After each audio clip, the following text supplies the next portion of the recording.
Welcome to the Calm Analytics channel. I'm Boris Tizengauzen. Today is November 12th, and we have a very eventful episode ahead.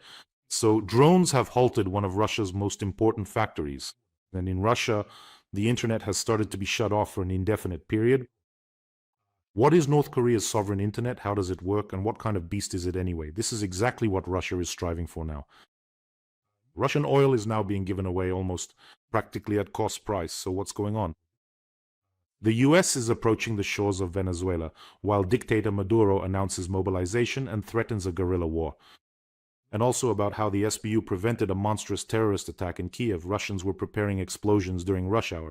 We'll talk about this and much more. There's a lot of interesting stuff ahead. If you're new to the channel, make sure to subscribe so you don't miss future episodes. As usual, we start with Magyar's sanctions. From Ukrainian drones operated by the Unmanned Systems Forces. Today, two significant targets encountered Ukrainian drones. This is the Starobishevskaya thermal power plant, located in the village of Novi Svet in the occupied part of Donetsk region. This plant is one of the main sources of power supply for the occupied part of Donbas. So, this isn't just a tactical strike, it's a direct hit on the supply infrastructure of the occupying forces. Given the scale of this facility, this is definitely raising the stakes. And if the damage is serious, the Russians will have to find backup generation somewhere in port capacity, and as you can imagine, that's extremely difficult, if not outright impossible. So this is a significant facility. And there's another one, Budyonovsk, Stavropol Krai, where the Stavrolan plant encountered Ukrainian drones.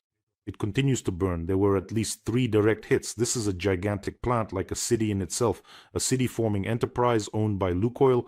In short, it's a petrochemical plant. Why was it of interest to Ukrainian drones? Because, among other things, they produce benzene there, which is then used to make nitrobenzene, a component of explosives and rocket fuel. Local reports say that 2 key units of the plant were knocked out after the strikes, and the plant has suspended production. Now that's what you call a target. In addition to the sanctions imposed by Donald Trump against Rosneft and Lukoil, Ukrainian drones decided to make sure the sanctions really stick. As a Ukrainian folk saying goes, you can't ship gasoline from a burned down refinery. So there you have it. And here are the results of both types of sanctions. It's simply astonishing. Discounts on Russian Urals oil compared to the Brent benchmark in the ports of Primorsk and Novorossiysk have risen to almost $20 per barrel. A $20 per barrel discount. This is reported by the Russian newspaper Kommersant. This is the sharpest increase in the discount over the past year. Experts attribute this both to American sanctions and to the fact that our drones and missiles are reaching their intended targets. Now, let's look at some interesting math to understand what a $20 per barrel discount actually means. The Russian budget is based on an oil price of $59 per barrel. With a $20 discount, it turns out that Russia is now selling oil at around $40 per barrel. Let me remind you, the budget was set at $59, so this is already close to the cost of production plus transportation. So if you take into account the cost of extraction and transportation, for example, I checked, and shipping oil to India costs a total of $35 per barrel. That's the cost of extraction plus transportation. To Africa and Latin America, it's $40 per barrel, and Russia is already selling at $40. Do you understand? So they're making just a couple of dollars in margin, and on the Chinese route, the costs are a bit lower, so they get a bit more there. But the budget is supposed to get at least $60 per barrel, so the deficit keeps growing, it turns out. In fact, just a little more, and Russia will be selling even below cost, just to avoid shutting down wells. And when Putin says, sanctions are good for us, who exactly does he mean? Who is us, exactly? China or maybe India? Well, in general, I don't know how they're going to patch up this hole, but once again, taxes for Russians will go up. Russians, get ready, you'll be paying for everything. For all the mistakes of this bald loser. You will be paying, that's for sure. And here's more about sanctions, about how they're supposedly beneficial. The collapse of the deal to sell Lukoil's foreign assets. They wanted to sell to the oil trader Ganvor. This could lead to Lukoil losing 14 billion euros. That's according to calculations by the Financial Times. This amount is the minimum value of Lukoil's foreign subsidiaries. Well, what can you do? They've been given until November 22nd to wind down operations with Lukoil, which is under restrictions, and its subsidiaries in the US. Time is ticking, and it's ticking fast. Putin, how's it going over there? All thanks to the sanctions. Let me remind you, do you know what trick the Russians decided to pull? They, well, as always, think they're the cleverest ones around. So they decided to fool everyone, especially the US, of course, the ones imposing the sanctions, and to pass off a company affiliated with Putin's inner circle as an independent buyer. The US Treasury said, "Are you serious? Have you completely lost your minds?" They called this company a Kremlin puppet, and the deal fell through. So now it turns out that Putin has outplayed everyone again, and Lukoil will lose 14 billion. Outplayed, but almost outplayed. By the way, friends, let me remind you, we have an important fundraiser going on for the 1st Medbat, the 1st Separate Medical Battalion, for our combat medics. They have an urgent need for ventilators. And we are already raising funds for a second Falco 2 Evo ventilator for the front line. From the surgical team of the 1st Separate Medical Battalion, please take a look at this video message addressed to us. Апарат штучної вентиляції легень – незамінна річ для надання невідкладної допомоги в умовах бойових дій. Ми в 1-му окремому медичному батальйоні використовуємо спеціальні портативні системи забезпечення для використання у військових умовах. Це найкращий інструмент, але, на жаль, він не призначений для такого навантаження та роботи в безперебійному режимі, яка є в наших умовах зараз. Тому ці системи починають виходити з ладу. Через це ми потребуємо додаткових звичайних стаціонарних апаратів ШВЛ. Залишитися без них не можна, адже це призведе до серйозних наслідків. Вартість одного апарату – 730 тисяч гривень, а всього потреба є у 8. Разом з каналом Бориса Тізенгаузена збираємо на другий ШВЛ для передових хірургічних груп 1-го окремого медичного батальйону. Часу обмаль. Розраховуємо на вашу підтримку. Yes, this is exactly the case when your donation directly saves a life.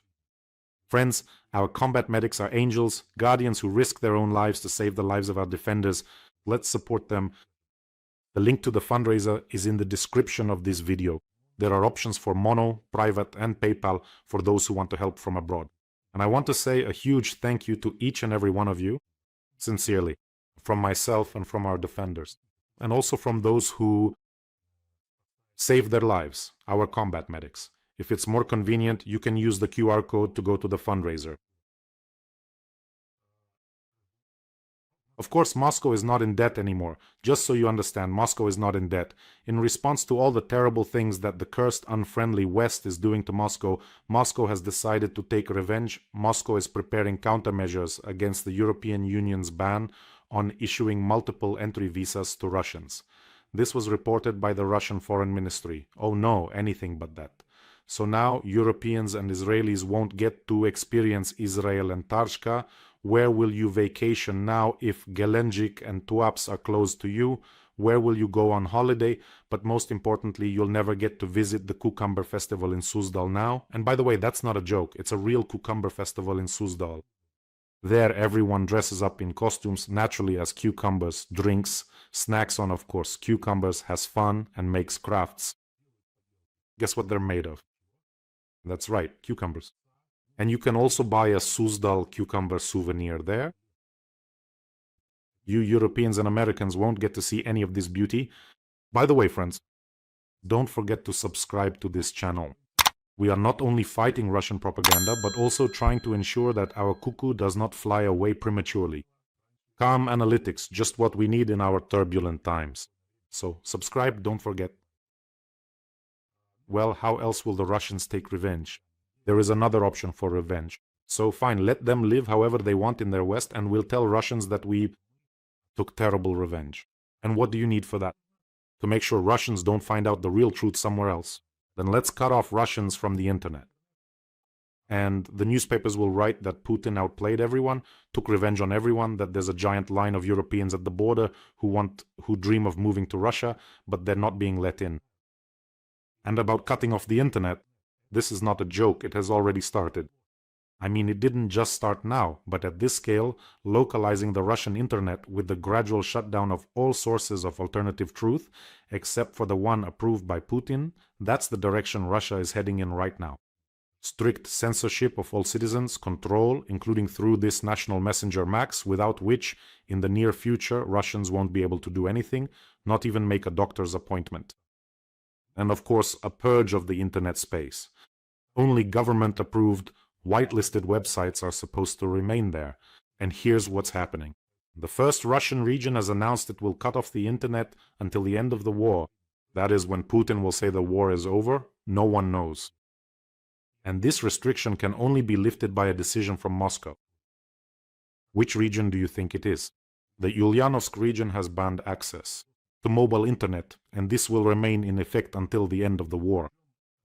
Moreover, only Moscow can decide, that's it, let the internet back in. But I beg you, after a month or two, people will get used to living without mobile internet. After half a year or a year, they'll get used to living without regular internet, and they'll just watch TV. That's exactly what Putin is aiming for. By the way, 10 years ago, the Ulyanovsk region and the city of Ulyanovsk were vying for the title of IT capital of the Russian Federation. A real know-how. It without the internet. Can you even imagine something like that in the West? I don't think so. So, to use the language of Russian officials, things continue to develop in a negative direction. You know what really surprised me? It's that in Ulyanovsk, they're shutting things down under the pretext that drones are flying in, and supposedly they're being guided and targeted at facilities using mobile internet. But the Ulyanovsk region is actually farther from the Ukrainian border than even Moscow is. And before this Ulyanovsk region, up to the border with Ukraine, if you look straight ahead, there are at least 4 other regions. That is, if this is being done to protect against drones, then turn it off immediately everywhere up to the Ulyanovsk region. Bryansk, Kursk, Belgorod. Well, it would be more logical this way, right? This will be more logical, but Russia and logic are two completely incompatible concepts in general. And the residents of the Ulyanovsk region were reminded that there is a white list of websites that you can, visit, government services, Yandex services, vContact, and others. So everything I mentioned, permitted sites, please go ahead and browse. Innovation, technology. Yes, and by the way, in Russia, they decided to challenge Elon Musk. I was honestly shocked. They showed off their own anthropomorphic robot with artificial intelligence. Let's take a look at this robot ourselves.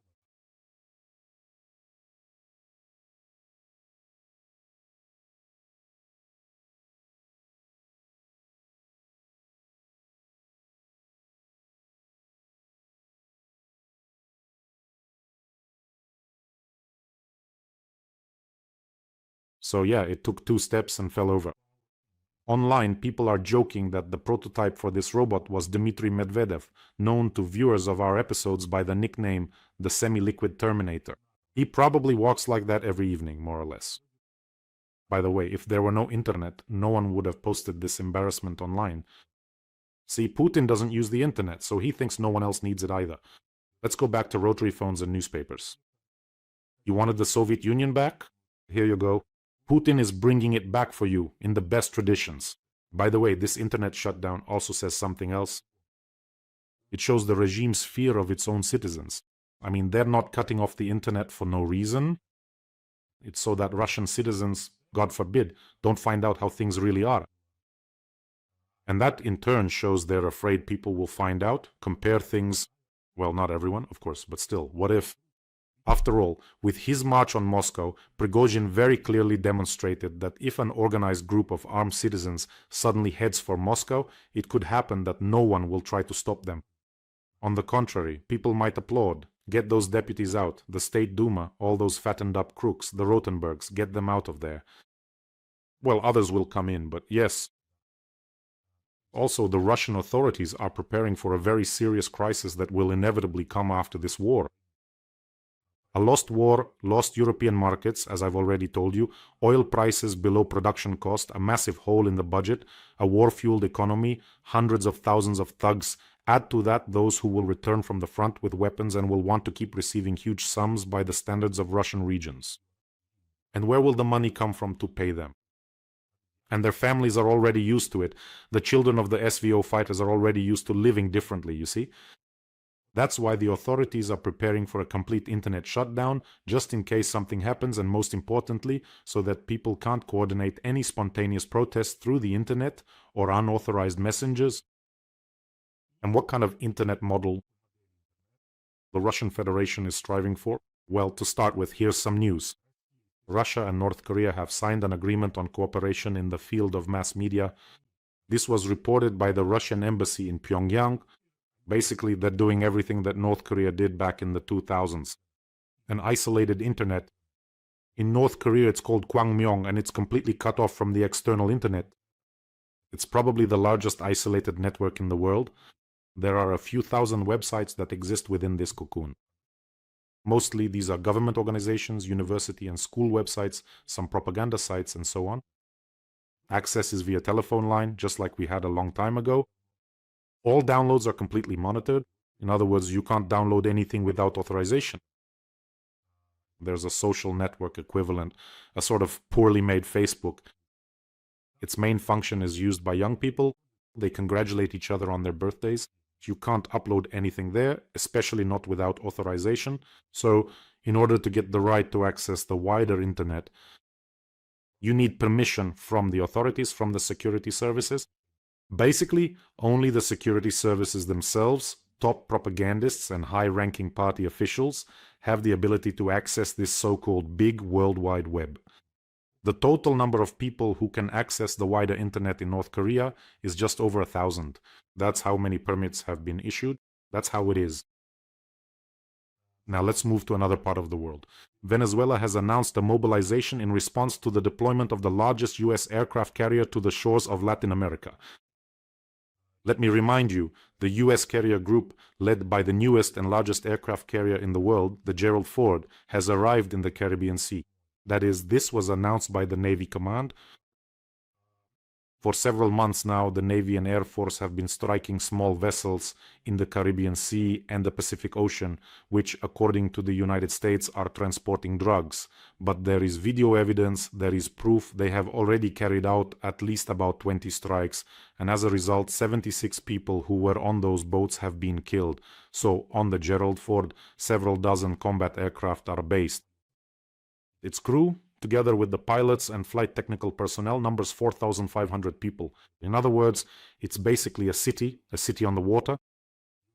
It is accompanied by missile destroyers, combat support ships, and so on and so forth. And the US has also begun restoring military bases, particularly in Puerto Rico. Troops have already been redeployed there. F-35s, Reaper drones are already stationed there, along with 5,000 American military personnel. So, everything is very, very serious.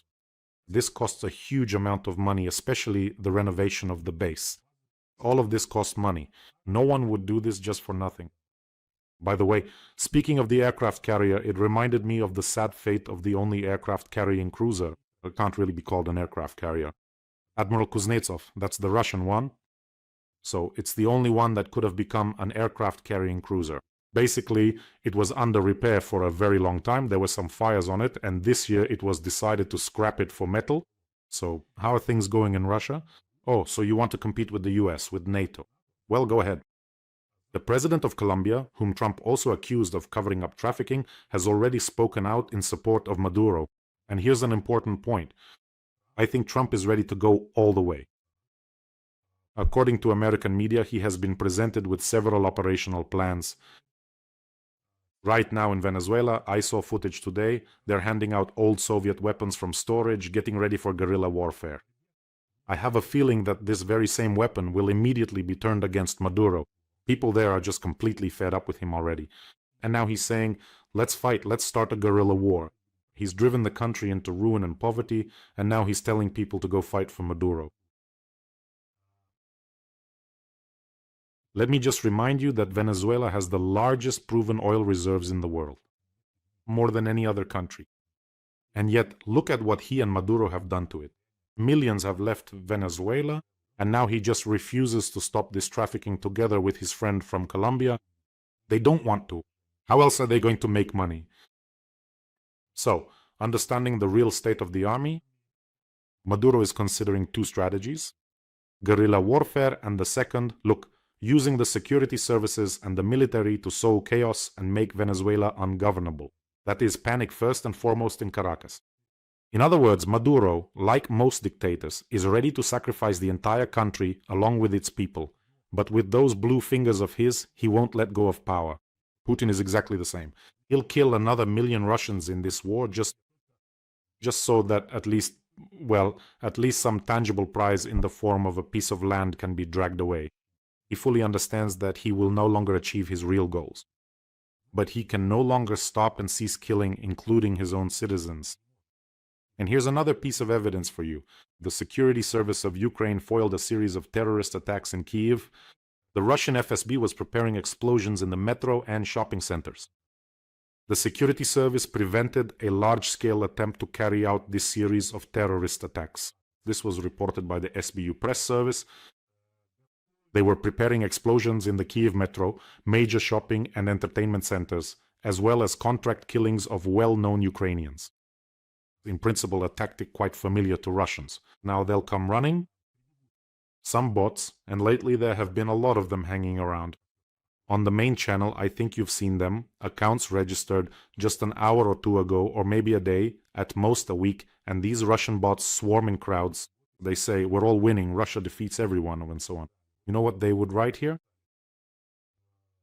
Why would Russia need terrorist attacks? Russia doesn't do things like that. Seriously? Let me remind you, the late 1990s. When Putin was coming to power, what did the FSB do?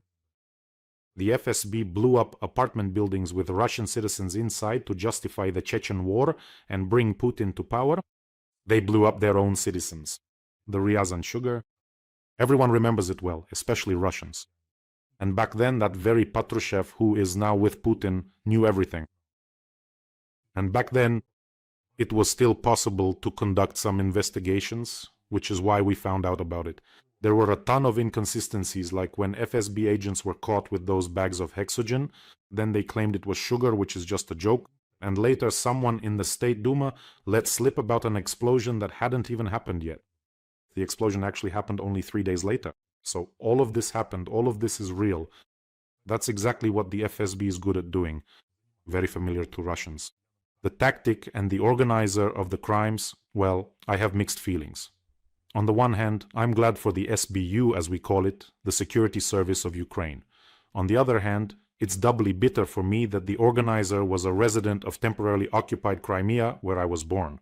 After 2014, he started working for the FSB, recruiting his acquaintances here, and they were preparing these terrorist attacks. In several shopping malls in the capital and at one of the metro stations.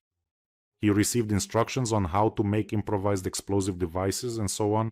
In general, the SBU did an excellent job.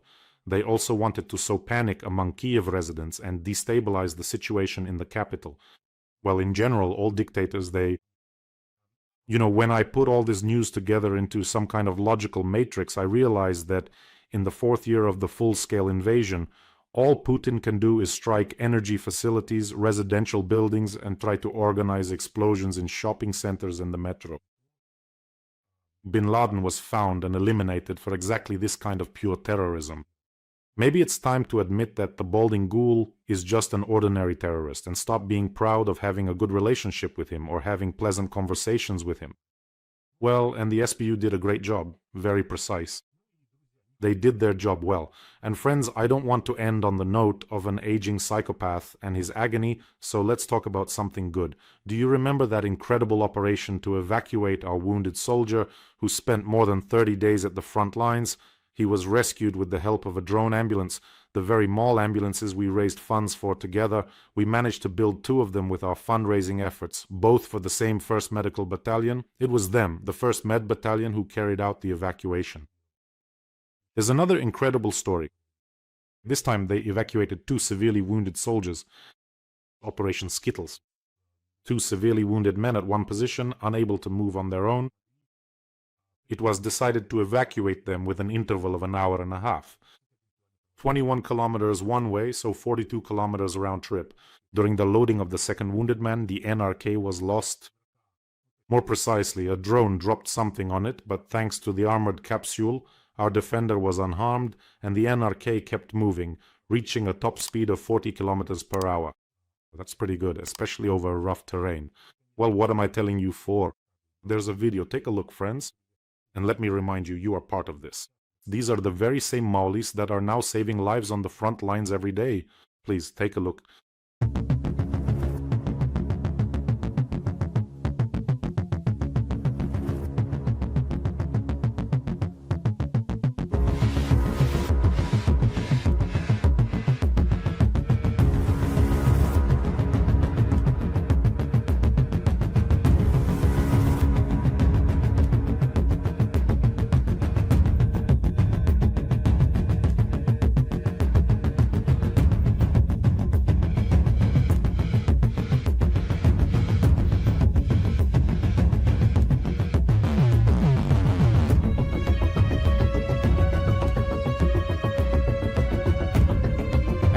to the end of this chapter, remember that our story is far from over.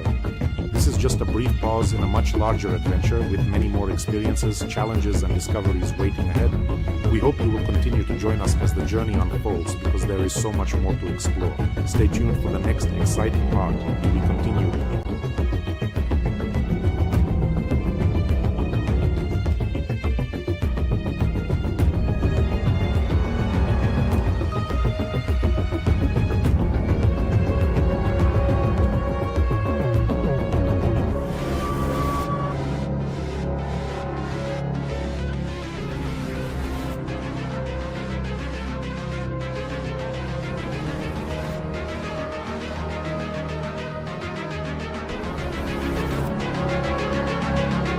To exist, to live, to be present in this world, to experience life and all that it has to offer, to simply be, is at the core of our existence. It is the fundamental question and state that defines our presence and our consciousness.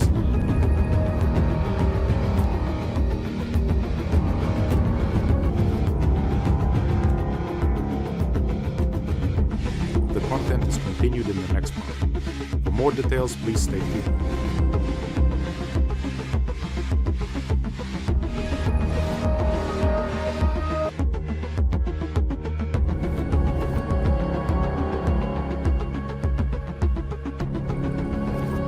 It's just incredible. Look, the soldiers have been evacuated, they've received help, they're continuing their treatment, everything is fine, their lives are not in danger. Your donations are literally saving lives. You know, when you realize that, I think it makes you see everything differently. Don't you agree, friends? Let's help our medics. Let me remind you, that's exactly who we're raising funds for today. The link to the donation details is in the description of this video. Take care of yourselves, take care of your loved ones, wishing us all a peaceful day, and glory to Ukraine. Every voice matters. Join our community, support independent journalism, and help us bring you the truth from Ukraine. Become a member of Ukraine Today. Join us now.